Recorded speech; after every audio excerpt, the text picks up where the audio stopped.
BJP के शीर्ष नेताओं में नितिन गडकरी वो नाम है जिनकी चर्चा हमेशा एक सफल कमांडर के रूप में होती है। हमेशा से नितिन गडकरी ने अपने मंत्रालय को बखूबी संभाला है और हमेशा से नितिन गडकरी को एक कद्दावर नेता के रूप में देखा जाता रहा है। लेकिन अगर आप देखिए तो पिछले कुछ दिनों से नितिन गडकरी बहुत ही शांत दिखाई पड़ रहे हैं। हर मुद्दे पर मुखर रहने वाले या हर मुद्दे पर विपक्षियों को जवाब देने वाले नितिन गडकरी फिलहाल किस तैयारी में है? क्या वो राजनीतिक संन्यास की तरफ जाने की कोशिश कर रहे हैं या फिर उनकी तैयारी कुछ और है? राजनीतिक विश्लेषक इसी पर लगातार चर्चा भी कर रहे हैं और शोध भी। प्रधानमंत्री नरेंद्र मोदी के मंत्रिमंडल में कई सारे नेता हैं, लेकिन कद्दावर नेता जो अपनी उपलब्धियां गिना सकते हैं उनमें सबसे पहला नाम आता है नितिन गडकरी का। स्वयं प्रधानमंत्री कई अवसरों पर यह बात कह चुके हैं, गर्व की बात कह चुके हैं कि नितिन गडकरी उनके साथ हैं। जनता बताती है जब कि उनके शासनकाल में प्रतिदिन 36 किलोमीटर तक की सड़कें बनती हैं तो इस पर गर्व करता। प्रधानमंत्री ने भी कई कार्यक्रमों में उनकी तारीफ की है। प्रधानमंत्री ने कहा था कि इस निर्माण से न केवल देश में सड़कों की स्थिति में सुधार हुआ है बल्कि अर्थव्यवस्था को भी तेजी से गति देने में मदद मिली है। आर्थिक मामलों के जानकार ये मानते हैं कि यदि भारत को दुनिया की तीसरी सबसे बड़ी अर्थव्यवस्था बनना है तो विकास की ये गति बनाए रखनी होगी। लेकिन आश्चर्यजनक रूप से केंद्र सरकार को ये मजबूती देने वाले नितिन गडकरी फिलहाल चुपचाप हैं, ऐसा राजनीतिक विश्लेषक मान रहे हैं। राजनीतिक विश्लेषक कह रहे हैं कि उनकी चुप्पी के बाद से कई सारे कयास लगाए जा रहे हैं। हालांकि हाल ही में वो एक चैनल के कार्यक्रम में पहुंचे थे, एक मीडिया समूह के कार्यक्रम में पहुंचे थे, जहां उनसे जब सवाल हुआ कि विपक्ष के जो नेता होते हैं उनको जब वो आपकी पार्टी में आ जाते हैं तो वो कैसे आरोपों से मुक्त हो जाते हैं, तो इस पर उन्होंने कहा था कि हमारे पास ऐसा साबुन है जिससे कि वो हो जाते हैं। हालांकि उन्होंने बहुत चुटकुले और बहुत ही हंसीले अंदाज में ये बात कही थी, लेकिन फिर भी सिर्फ अगर ये मौका छोड़ दिया जाए तो नितिन गडकरी, जो कि विपक्ष के नेताओं का हमेशा से जवाब देते रहे हैं, फिलहाल वो बोलते नहीं दिखाई पड़ रहे हैं। कहा यह जा रहा है कि अपनी राजनीतिक उपेक्षा से शायद निराश हैं, इसलिए चुपचाप हैं। माना यह जा रहा है कि केंद्र या महाराष्ट्र में अपनी इच्छा के अनुसार राजनीति न कर पाने के कारण दुखी हैं। ये सारी बातें जो है वो राजनीतिक विश्लेषक कहते हैं या वो जो कि नितिन गडकरी जैसे बीजेपी के कद्दावर नेताओं पर लगातार शोध करते दिखाई पड़ते हैं, वो इस तरीके की बातें कह रहे हैं। इसलिए हमने ये रिपोर्ट आपके लिए तैयार की है कि दरअसल चर्चा क्यों हो रही है नितिन गडकरी को लेकर। संघ ने भी मोदी को ही प्रमुखता दी, ये भी बात कही जा रही है। कई सारे राजनीतिक विश्लेषक ये कह रहे हैं कि पीएम मोदी को संघ ने हमेशा से प्रमुखता दी, जबकि नितिन गडकरी बहुत योग्य और सक्षम थे। हालांकि ये कंपैरिजन राजनीतिक विश्लेषकों का है, ये कंपैरिजन हमारा इस तरीके से नहीं किया हुआ है, लेकिन हाँ, ये कंपैरिजन जो है ये राजनीतिक विश्लेषक करते हैं कि हो सकता हो इसलिए नितिन गडकरी अब ये चाहते हो कि वो जो है अलग रहें, अपने काम से काम रखें। इस तरीके की बातें उनके लिए कही जाने लगी है। कहा यह जाता है कि संघ ने अपनी योजनाओं को आगे बढ़ाने में पीएम नरेंद्र मोदी को ज्यादा उपयुक्त पाते हुए उनके पीछे डटकर खड़े होने जैसी बात कही है। शायद नितिन गडकरी संगठन में राजनीतिक तौर पर कमजोर होते दिखाई पड़े। पिछले साल जब अगस्त 2022 में गडकरी को बीजेपी की सबसे ताकतवर संस्था संसदीय बोर्ड से हटाया गया था, तब भी यही चर्चा हो रही थी। उनको हटाए जाने को लेकर संघ की सहमति थी। अब ये भी एक बात कही जा रही है कि अगर संघ की तरफ से इस तरीके की चीजें हैं तो हो सकता हो नितिन गडकरी अब अपने काम से काम रखने वाली मोड में चले गए। वैसे देखिए तो ऐसा नहीं है कि नितिन गडकरी पर अब संघ को विश्वास नहीं है, लेकिन जिस तरह उसकी योजनाओं को आगे बढ़ाने में पीएम मोदी अपनी योग्यता साबित करते दिखाई पड़े हैं, स्वाभाविक रूप से नितिन गडकरी उसमें कहीं पीछे दिखाई पड़ते हैं।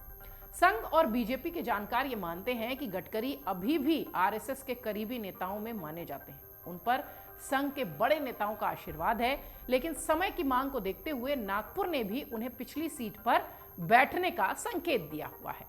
राजनीतिक गलियारों में ये मानने वाले लोग ये भी कहते हैं कि संभवतः केंद्र की राजनीति में ये उनकी अंतिम पारी हो, जिसकी की बात हमने शुरुआत में कही थी कि हो सकता हो वो संन्यास के मोड में जाने की तैयारी कर रहे हो। इसके पीछे उनकी अपनी अनिच्छा का हवाला भी दिया जाता है, लेकिन केवल 66 साल के नितिन गडकरी राजनीति के संन्यास के बारे में सोचेंगे ऐसा लगता नहीं है। पिछले दिनों अपने बयानों के बाद इस तरह की चर्चाओं को उन्होंने खुद खारिज किया था। कभी वो भाजपा की ओर से प्रधानमंत्री पद के दावेदार के रूप में भी माने जाते रहे हैं। पार्टी के अध्यक्ष के तौर पर उनकी पारी काफी सराहनीय रही है। हमेशा से उस पूरे फेज को, उस पूरे पीरियड को याद किया जाता है। उनके कार्यकाल में पार्टी ने बहुत प्रगति की थी। अपने जो चुटीले बयान हैं उसके कारण वो हमेशा चर्चा में रहते हैं। जैसा कि जिक्र हमने अभी आपको किया कि उनसे एक मीडिया कार्यक्रम में पूछा गया कि आपके यहाँ जो है जो भी नेता विपक्षी दल का आता है उसके ऊपर से आरोप कैसे हट जाते हैं, और विपक्ष कहता है कि आपके यहाँ वॉशिंग मशीन है, आपके यहाँ साबुन है। तो वो मुस्कुराते हुए इसका जवाब देते हैं और कहते हैं कि हमारे पास इको फ्रेंडली साबुन है। अपने चुटकीले अंदाज और अपने हाजिर जवाबी के लिए नितिन गडकरी हमेशा से जाने जाते रहे। राजनीतिक विश्लेषक सुनील पांडे से अमर उजाला ने बात की नितिन गडकरी के संदर्भ में। उन्होंने कहा कि इसे भाजपा के काम करने की स्टाइल के रूप में भी देखा जा सकता है। बीजेपी हमेशा एक दो नेता सेंटर में रखती है, जबकि शेष नेता सहयोगी के रूप में उसे ब्रांड बनाने का काम करते हैं। ये एक कह लीजिए कि एक ये परंपरा है, एक रवायत है, एक प्रैक्टिस है पार्टी की, ऐसा राजनीतिक विश्लेषक मानते हैं। अटल अडवाणी के युग में तब से लेकर अगर अब तक देखा जाए तो इसी रणनीति पर काम चलता रहा है और नेताओं की ब्रांडिंग होती रही है। बीजेपी ने ऐसे ही काम किया है, ये बात राजनीतिक विश्लेषक कह रहे हैं। यदि प्रदेश की राजनीति को देखें तो यूपी में योगी आदित्यनाथ के सामने दूसरे नेताओं को बैकसीट पर ला दिया गया है, तो मध्य प्रदेश में कई कद्दावर नेताओं के बावजूद पूरा फोकस शिवराज पर है। यानी राजनीतिक विश्लेषक ये मान रहे हैं कि ये एक पार्टी का तरीका है अपना। वो कहते हैं कि इसी प्रकार अगर महाराष्ट्र में देखा जाए तो बड़े नेताओं के होने के बावजूद भी पूरा फोकस देवेंद्र फडणवीस पर है। उन्होंने कहा कि बीजेपी अपने एक दो नेता को ब्रांड के रूप में विकसित कर उसकी लोकप्रियता का पूरा संगठन मजबूत करने का काम करती है। यानी जो एक नेता है उसे पूरा संगठन लग जाता है मजबूत बनाने में। नितिन गडकरी को अपेक्षाकृत कमजोर भूमिका को इसी रूप में देखा जाना चाहिए।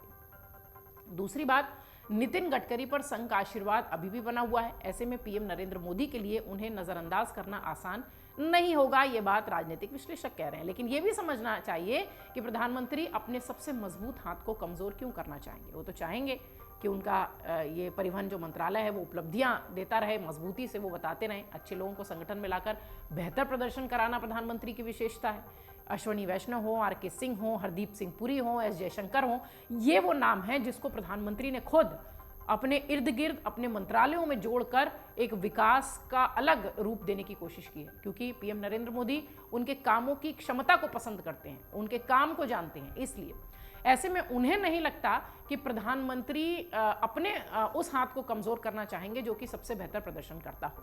ये सारे तर्क राजनीतिक विश्लेषक देते दिखाई पड़े हैं।